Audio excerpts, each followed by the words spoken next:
Hello दोस्तों, आपका अपना YouTube चैनल तीर्था कोचिंग मैथ्स क्लासेस में स्वागत है। तो चलिए आज हम कक्षा 9वीं का अध्याय 5 एक चरता रैखिक समीकरण में प्रश्नावली 5.2 का प्रश्नावली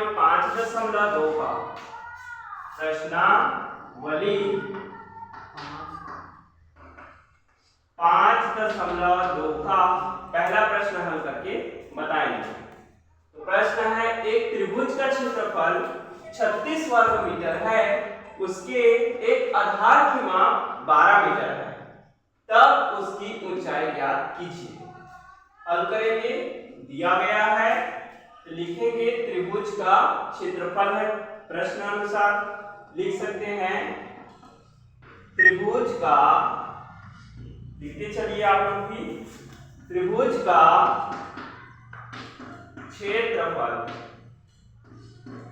क्षेत्रफल दिया है 36 वर्ग मीटर, 36 वर्ग मीटर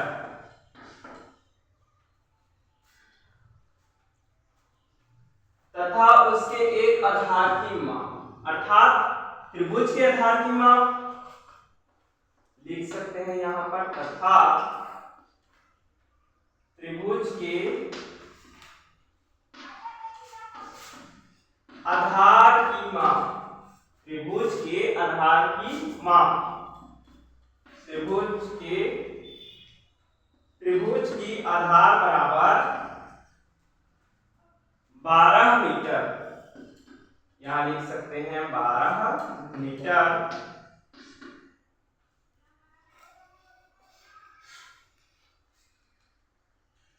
तब उसकी ऊंचाई अर्थात त्रिभुज की ऊंचाई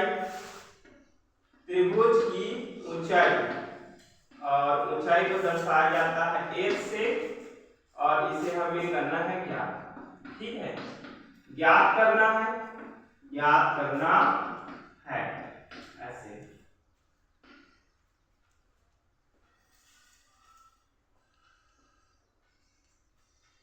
लिख सकते हैं हम प्रश्नानुसार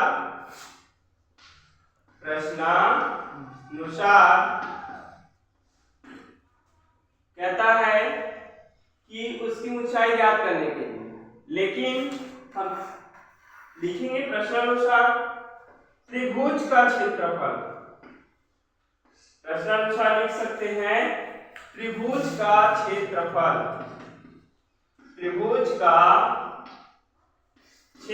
बराबर होता है 1/2 गुणा आधार गुणा ऊंचाई, 1/2 गुणा आधार गुणा ऊंचाई। इस प्रकार से इसे लिखना है। फिर इसमें हमें मान रखना है, ठीक है। सूत्र में मान रखने पर, जैसे हम सूत्र में मान रखेंगे, देन हम इसका वैल्यू यहां पर रखेंगे।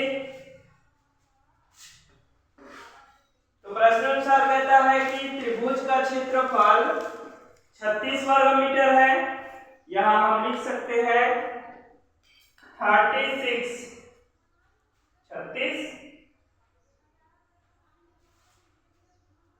प्रश्न में 36 था, ये 36 वर्ग मीटर, तो इस 36 को लिखना है यहाँ पर, क्योंकि क्षेत्रफल है इसलिए। फिर 1/2 जो है त्रिभुज का फार्मूला है, क्षेत्रफल वाला फार्मूला, तो इस 1/2 को लिखना अति आवश्यक है। त्रिगुणा का गुणा लिख देना, आधार यहां पर दिया गया है त्रिभुज का आधार 12, तो 12 लिख देना।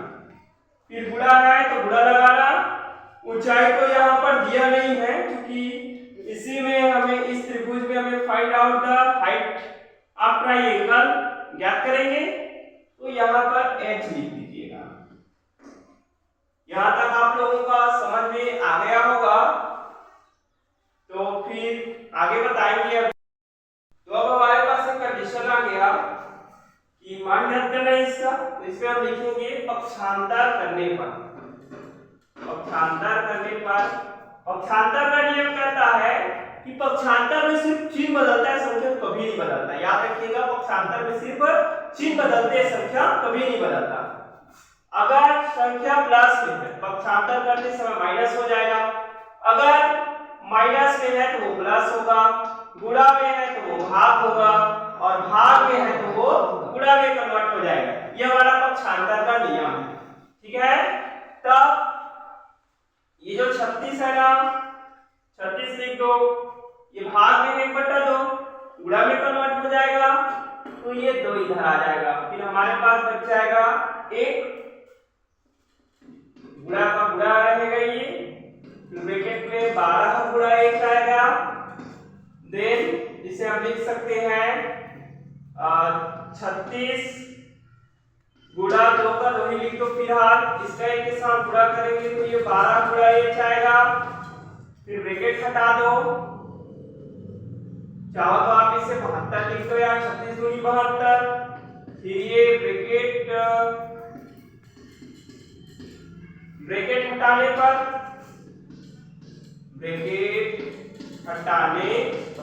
पर जैसे ही हम ब्रैकेट हटाएंगे देन नीचे का आप लोगों ने शायद लिख लिया होगा, इसीलिए मैं इसका आगे बताऊंगा। तो मैं ये नीचे का नाटक कर दिया। तो ये 72 का 72 ही आ गया था, ये 12 गुणा 1 हो जाएगा। फिर पक्ष बदलने पर,